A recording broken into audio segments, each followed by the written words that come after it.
Anthony Smith defeats Volkan Oezdemir via third round submission due to a rear naked choke. So how this fight played out was first round was kind of like tentative. Well, it wasn't tentative, but their pace to start the round was tentative. They were trying to feel the range and trying to see what the other one was doing. They were trying to set up feints so to throw each other off so they can't just walking into any big shots or any counters or anything. Then Volkan Oezdemir started on some low leg kicks. Smith started on some leg kicks of his own.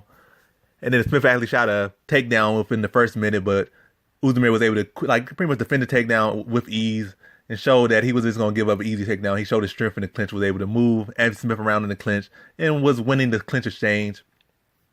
Even landed some big shots against the cage and kind of separated. And then filling each other out again. I think more so this round was just like this. It was a very close. Smith would come in with his flurries every now and then and landed some pretty good shots.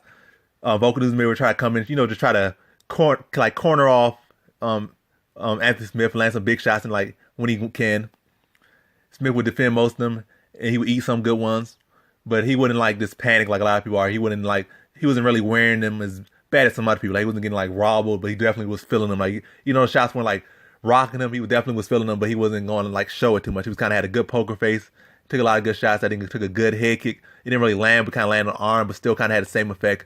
And Volkan Oezdemir tried to like jump on him, but like I said, through that first round was back and forth, but Volkan Oezdemir was landing the hardest shots, and he was like pretty much dictating the pace of that round more so than Smith. Smith had his like moments where he would kind of like chain together some combos, but more so was his Volkan Oezdemir trying to walk him down, chop his legs down, and land some big shots. He would get in, land some shots in the clinch, land some shots from range. Like first land some shots from range, then he would get in and try to land some shots in the clinch, some little uppercuts, some little back of the head shots, some little side of the head shots. Typical Volkan Oezdemir type of strikes. But Smith was able to weather that first round, but it was like a close round, like I said. But I would edge it to Volkan Oezdemir. Then go on to the second round, pretty much like the first round. But then Smith started to get more of a groove, started landing some shots, and the momentum started to shift his way. Then Volkan Oezdemir shot a takedown. He got it and was able to pretty much wrestle Anthony Smith that whole round. Was able to like control the top control and prevent Anthony Smith from getting up, landing some shots, some little ground and pound shots just to keep Smith busy with dealing with those shots and trying to deal with those shots, prevent him from getting up. Anthony almost got a mount at one point, but he wasn't really able to sit into the mount. And Smith was able to create space, go for a leg lock, but Volkan Oezdemir defended the leg lock, got right back to Anthony Smith's back, landed some more shots, and pretty much like ended that round on top, in that round on the ground, in that round wrestling. And a pretty clear round for Volkan Oezdemir, about as clear as a round could get. 10-9 for Volkan Oezdemir. Then going to the third round, much of the same, but it was going back and forth. Then Smith shot a takedown this in the third round. He got that takedown. The only takedown he shot in that round, and he was like one of two for takedowns in the fight. So he got that takedown in the third round.